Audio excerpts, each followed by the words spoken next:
Conformément aux recommandations du premier atelier sur les droits de l'homme et la corruption au Bénin, tenu en novembre 2021, et qui stipule entre autres la mise en place d'un cadre de concertation des acteurs qui luttent contre la corruption, la Commission béninoise des droits de l'homme, en partenariat avec l'Association francophone des commissions nationales des droits de l'homme et l'Organisation internationale de la francophonie, initie le présent atelier qui consacre en effet l'opérationnalisation du cadre de concertation des acteurs qui luttent contre la corruption. Il est question au cours de cette assise de faire la lumière sur les interactions évidentes dans le domaine de la bonne gouvernance, de la promotion et de la protection des droits de l'homme, afin de maintenir la veille pour qu'en toutes circonstances, les droits de l'homme soient garantis.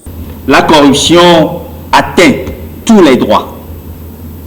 Le droit à l'éducation, le droit à la santé, le droit à l'alimentation, en un mot, les droits économiques, sociaux et culturels, et même les droits civils et politiques sont atteints lorsqu'on fait le lit de la corruption.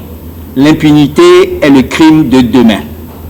Et la Commission tient à ce que la lutte, que dis-je, la prévention de la corruption soit en fait une chose réelle.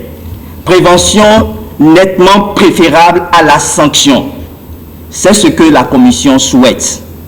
Mais si sanction il doit avoir, que cette sanction se fasse dans le respect des lois qui soient votées conformément à la réalité et qui ne comportent pas des coquilles. Il y a des choses à corriger dans les lois et la Commission voudrait, à travers cet atelier, discuter ces questions avec vous et trouver des solutions idoines à présenter au gouvernement. De par le monde, la corruption est en effet la plus grande menace contre les progrès économiques et l'enracinement des valeurs de la démocratie républicaine. Face à ce fléau, le gouvernement du Bénin, à l'instar d'autres États, organise la répression et la lutte contre la corruption en faisant de la promotion de l'intégrité et la réduction de la corruption ses priorités. Le présent atelier est en synergie avec le programme d'action du gouvernement du président de la République, M. Patrice Talon, en son pilier 1 intitulé « Renforcer la démocratie, l'état de droit et la bonne gouvernance ».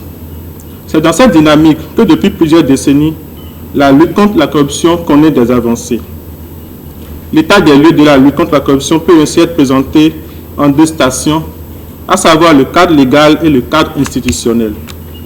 S'agissant du cadre légal, notre pays a ratifié et adopté plusieurs textes internationaux et nationaux. S'agissant du cadre institutionnel, notre pays s'est doté d'organes aussi bien de prévention que de répression de la corruption, à savoir la Cour des comptes, qui est la plus haute juridiction de l'État en matière de contrôle des comptes publics.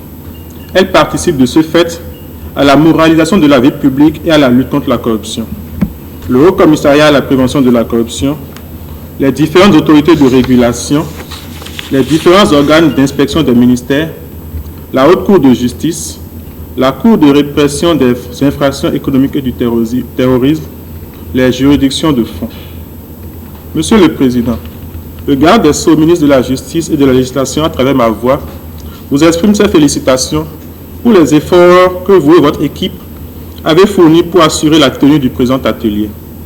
Il vous rassure de son engagement et de la disponibilité du gouvernement à accompagner toutes les actions de lutte contre la corruption, dont que le cadre de concertation entreprendra pour le grand bien de notre pays. Prennent donc part aux travaux de cet atelier d'opérationnalisation du cadre de concertation des acteurs qui luttent contre la corruption, des représentants des institutions de l'État, de la société civile et des partenaires techniques et financiers. Il y a au fond un lien direct qui existe entre corruption et droits humains, un lien direct qui existe parce que la corruption est souvent utilisée comme un moyen d'atteindre les droits humains ou de violer les droits humains. Et puis il y a une deuxième forme de lien qui est un lien un peu indirect dans lequel la corruption est au fond utilisée comme un facteur de violation des droits humains. Au fond, la lutte contre la corruption et la promotion des droits humains poursuivent une cause commune, et c'est bien le sens de l'atelier d'aujourd'hui, de montrer comment depuis le premier atelier, les choses ont progressé ici au Bénin.